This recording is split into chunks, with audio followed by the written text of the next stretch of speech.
हरा हरा हरा हरा रोशन जी जवाब लो रोको। सबसे पहले का बात केहू के इज्जत से खेले के ना चाहिए मलिका। केहू के इज्जत से खेले के ना चाहिए। बुझले आग फिर से लगावल न जाला। अरे बहुअर के तुलना अंगूर से ना करे के। रोशना जी की फैन तक है हमरा के कहत रहे के मोरी गाड़ देता। हां तू काहे गाड़ देता? तू काहे गाड़ देता? काहे गाड़ देता? अब बताई है पानी लेके आला पिया खातिर इज्जत प्रतिष्ठा के लाज लाज नचनिया लेके आइले कहत रहे कि झरना के पानी पिए पर दूगो जी झरना के पानी पिया। हां अपने आके कहत रहे कि झरना से काम ना पिए कहीं टोटी के पानी पी ली। हां हम पियो पानी पिया कहां टोटी में दिखाओ कहां बा झरना कहां बा दिखाओ बोलो हम झरना के पानी पियो। हां हां दिखाओ अगर जो ओरिजिनल इनकर नचनिया है तो हमरा के पानी पियाई पानी पियाई ना पियाई तो तोरा के पटक के पियो चल झरना के पानी पिया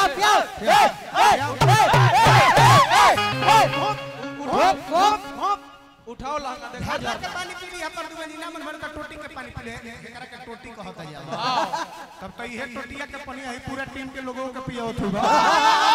तो काम करो सब पियो सही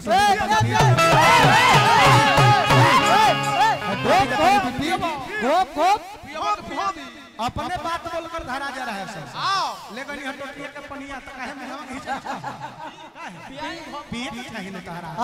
गौर कर हमरा बात पर हमका कहता नहीं केहू के इज्जत से खेले के ना चाहिए। बुझले आगे फिर से लगावल न जाला। अरे कबहू जरूरत से ज्यादा ना बोले के हर जगह निचपन दिखावल न जाला। रोशन राज जी कपटी या जल्दबाज दास कम दिमागी के गुप्त कौन बात के बतावल न जाला। बहुअर के तुलना अंगूर से ना करे के। रोशन जी शत्रु के अमृत सुनावल न जाला। भैंसी के माथे पर तिलक ना शोभेला। आंधर के राजा बनावल न जाला। बहुअर के तुलना अंगूर से न करे के आ कुकुर के माला पहनावल न जाला। तो हृदय विशाल कहे परदुमन परदेसी से गलत पाठ केहू के पढ़ावल न जाला। आ तिल भर कमी यदि अपना में लौके तो दोसर से अमीरी देखावल न जाला। लेकिन तू खाली दोसर के अमीरी देखाव तारा अपन कमी देखते नहीं खाओ। कहत रे के परदुमन जी तारा के मानी ले एही पर बैठाई ले आ बैठाई जीवन भरे एही पर बदमाशी करब त बिछला मुड़िया खार कर दे। बचपन से बाबूजी तारा का पोसले बड़ा हो तो तोहरो के मनते नु बहुत मानते हो यही पर बैठौले होई। अब तो बड़ा गड़बड़ जगह जाता रहा हो ना हो तू कबो बदमाशी कइलो हो तो बाबूजी बिछला मुड़िया तार खार कइले बड़े हो सिखल धरा जौन गलती बात बोल के धरा जाता रहा। गलती हम कहता नहीं नन्नू गीत का गौले हो कौन जाति के हो कौन मजहब के आका तो पोरे पोरे वीडियो रिकॉर्डिंग होता सबके।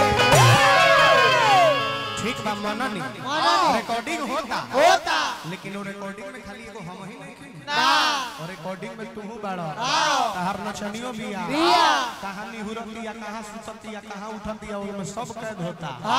अच्छा ए जे मंच पास के निहुरल ह त कैद न भइल होई कैद तो भगवान खुद लेकिन बात रह जवाब के त जवाब के ल है जवाब ल जालू आंख मुद के न रखवा के देखता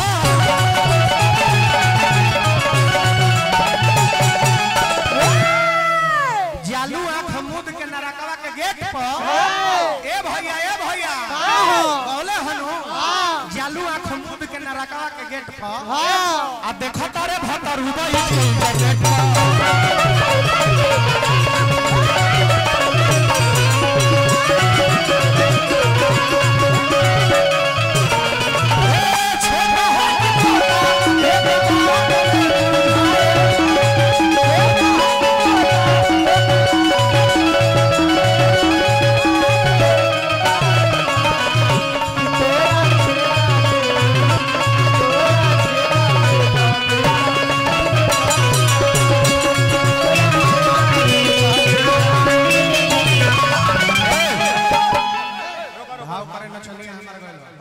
बदसलूकी कर रहा है तो लहंगा में हाथ डाल के कादू कटोए के फिर में भाई व्यास को हटाया जाए। अच्छा सहारा चनिया कर ली हम त खाली है छुआ नहीं हनु हां अलगती हम लगा के कुछ उखारे तो का कितना दर्द करे गलती का होता नहीं काहे तू करता ए खोदला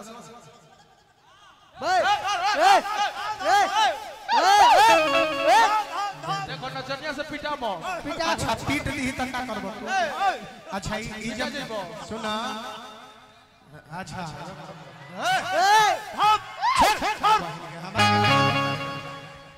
अच्छा नचनिया सब देखी जब अपना औकात पा दी हम सब ई अच्छा है किन्नर लोग जब अपना औकात में आवेला लोग तब विधायक मंत्री के बस के ना रही जाए आई जब आ जाई तब तू हर खानदानो ए लोग में ढूंढ जाई तब वो तो ना हो तो सजुरा जन समझी जवाब देता नहीं तो जवाब लो ज्यादा मत बोलो तारा नचनिया से पूछी पूछी एक बात बताओ तुम मांगता हूँ तो तुम देती नहीं हो क्या मांगी ले तो देवेला ना का जवाब हमारा बात के गलत ना बोलो ना मांगता हूँ तो देती नहीं हो जवाब मेरे बात का और देती हूँ तो खड़ा हो जाता है क्या रोम जज्बात का पूजा मुंह में लेना तो तुम्हें पसंद नहीं क्या एक ही कतरा शराब का फिर तुम क्यों कहते हो कि धीरे धीरे डालो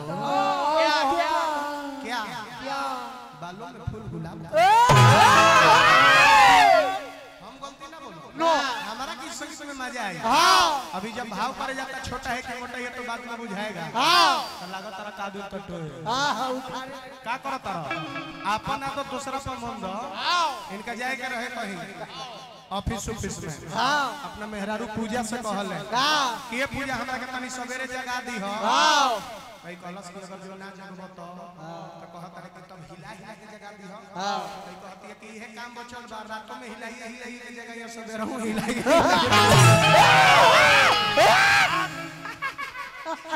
मेरा मतलब के बाल आ गया केरा लिखा है मार दे उल्टे चक्कर की कहानी को सुनता हो ना लगे जवाब लो जालू आंखों मुंह के ना रंगावा के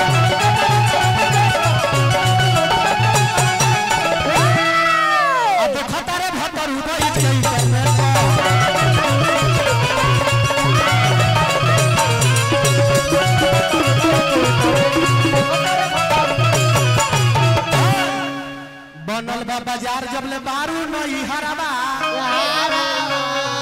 चूसली ही रस फेरू झकी ना यारबा